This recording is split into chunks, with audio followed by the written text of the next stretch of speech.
तो दोस्तों आज हमारा टॉपिक है भारत की नदियाँ एवं झीलें। ठीक है, भारत की नदियाँ एवं झीलें आज हमारा टॉपिक है, जिससे संबंधित आज हम इम्पोर्टेंट प्रश्नों के बारे में बात करेंगे। तो वीडियो में आप अंत तक बने रहे। तो चलो वीडियो को शुरू करते हैं। तो आपका पहला सवाल है कि निम्न नदियों में से किस एक का जल संग्रहण क्षेत्र अधिकतम है? तो वह अधिक है कृष्णा नदी का। ठीक है, कृष्णा नदी है जिसका जो जल संग्रहण क्षेत्र है जो सबसे अधिक है। किस नदी का? तो कृष्णा नदी का।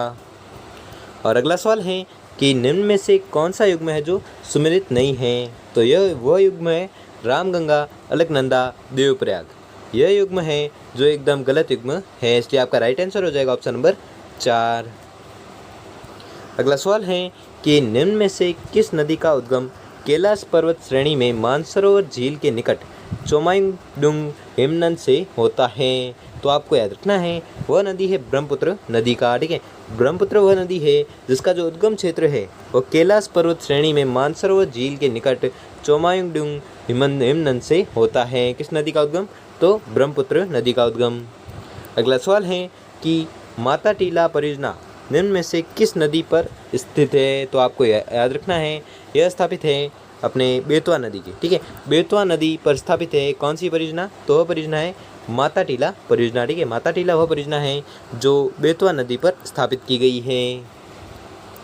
अगला सवाल है कि सांची और विदिशा के प्रसिद्ध प्राचीन व सांस्कृतिक नगर किस नदी के किनारे स्थित हैं? तो आपको याद रखना है यह स्थित हैं बेतवा नदी के किनारे। ठीक है, बेतवा नदी के किनारे क्या स्थित है? सांची और विदिशा के प्रसिद्ध प्राचीन व सांस्कृतिक नगर है जो बेतवा नदी के किनारे स्थित हैं।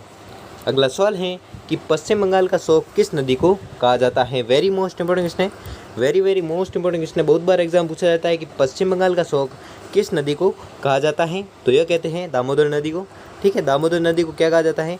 पश्चिम बंगाल का शोक कहा जाता है।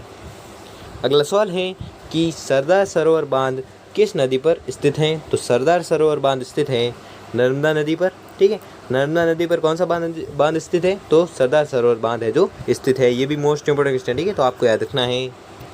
अगला सवाल है कि निम्न में से किस नदी को विश्वासघाती नदी भी कहते हैं? वेरी मोस्ट इंपोर्टेंट क्वेश्चन है, ये भी आपको याद रखना है कि किस नदी को विश्वासघाती नदी कहते हैं? तो आपको याद रखना है वह नदी है हुगली नदी। ठीक है, हुगली वह नदी है जिसे क्या कहते हैं? विश्वासघाती नदी कहते हैं। अगला सवाल है कि पुलिकट झील स्थित है। तो पुलिकट झील कहाँ पर स्थित है? तो आपको याद रखना है यह झील स्थित है आंध्र प्रदेश व तमिलनाडु की सीमा पर। ठीक है, आंध्र प्रदेश और तमिलनाडु की सीमा पर कौन सी झील स्थित है? तो आपको याद रखना है वह झील है पुलिकट झील। अगला सवाल है कि एशिया में सबसे बड़ी खारे जल की झील कौन सी है? तो एशिया में सबसे बड़ी खारे जल की झील है चिल्का झील। ठीक है, चिल्का जो झील है वो एशिया की सबसे बड़ी खारे जल की झील मानी जाती है। कौन सी? चिल्का झील। तो इसे जूम आउट कर देते हैं पहले। अगला सवाल है कि सूची 1 को सूची 2 में सम्मिलित कीजिए तथा सूची के नीचे दिए गए कूट से सही उत्तर दीजिए। तो सही उत्तर देना है तो आपका सही उत्तर हो जाएगा नर्मदा नदी है जिसका उद्गम स्थल होगा अमरकंटक की पहाड़ियाँ। ठीक है, अमरकंटक की पहाड़ियाँ है जो नर्मदा नदी का उद्गम स्थल हैं। अगला है कि ताप्ती नदी। ठीक है, तो ताप्ती नदी का उद्गम स्थल कौन सा है? तो वह है बैतूल जिले का मुल्ताई नगर। अगला है कि चंबल नदी। तो चंबल नदी का उद्गम स्थल कौन सा है? तो चंबल नदी का उद्गम स्थल है जनापाओं की पहाड़ियाँ। और लास्ट है कि कृष्णा नदी। और कृष्णा नदी का जो उद्गम स्थल है वह है महाबलेश्वर का पश्चिमी घाट। ठीक है, इसलिए आपका राइट आंसर हो जाएगा ऑप्शन नंबर 2। ऑप्शन नंबर 2 है जो आपका राइट आंसर हो जाएगा।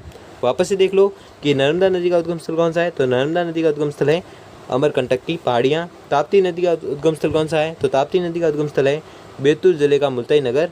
और चंबल नदी का उद्गम स्थल कौन सा है? तो चंबल नदी का उद्गम स्थल है जनापाओ की पहाड़ियाँ। और कृष्णा नदी का उद्गम स्थल कौन सा है? तो इसका उद्गम स्थल है महाबलेश्वर का पश्चिमी घाट। अगला सवाल है, इसे वापस से जूम कर देते हैं। ठीक है, अगला सवाल है कि निम्न में से कौन सी झील लेगून झील का एक उदाहरण नहीं है? तो आपको याद रखना है वह है कोलेरू झील। ठीक है, कोलेरू वह झील है जो लेगून झील का उदाहरण नहीं है। कौन सी झील? कोलेरू झील। अगला सवाल है कि गोदावरी तथा कृष्णा नदी के डेल्टा के मध्य स्थित एशिया की सबसे बड़ी आर्द्र भूमि कौन सी झील कहलाती है? तो वह झील है कोलेरू झील। ठीक है, कोलेरू वह झील है जो गोदावरी तथा कृष्णा नदी के डेल्टा के मध्य स्थित एशिया की सबसे बड़ी आर्द्र भूमि है जो कोलेरू झील कहलाती हैं। अगला सवाल है कि भारत की सुप्रसिद्ध पूर्वगामी नदियाँ हैं, तो वह नदियाँ हैं सिंधु, ब्रह्मपुत्र और सतलज। ये तीनों नदियाँ हैं जो भारत की सुप्रसिद्ध पूर्वगामी नदियाँ हैं। कौन कौन सी? सिंधु, ब्रह्मपुत्र और सतलज। अगला सवाल है कि धुआंधार जलप्रपात संबंधित हैं, तो धुआंधार जलप्रपात संबंधित है किससे?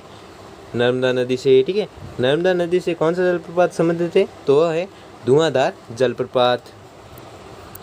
अगला सवाल है और ये आज का अंतिम सवाल है कि कयाल पाए जाते हैं, तो कयाल कहाँ पर पाए जाते हैं? तो केरल में पाए जाते हैं। क्या? कयाल। तो दोस्तों, आपको वीडियो कैसा लगा हमें कमेंट बॉक्स कमेंट करके ज़रूर बताएं। अगर वीडियो अच्छा लगा तो वीडियो को लाइक और चैनल पर नए हो तो चैनल को सब्सक्राइब कर लीजिए और बेल आइकन को प्रेस कर लीजिए, जिससे कि वीडियो की नोटिफिकेशन आपको मिलती रहेगी। और अगर आपको उसकी PDF चाहिए तो PDF आपको टेलीग्राम चैनल पर मिल जाएगी। और हमारे टेलीग्राम चैनल का नाम है पंवार स्टडी पॉइंट। ठीक है, अगर आप टेलीग्राम पर जाकर पंवार स्टडी पॉइंट सर्च करोगे तो वहाँ से आपको PDF है जो मिल जाएगी। ठीक है, धन्यवाद।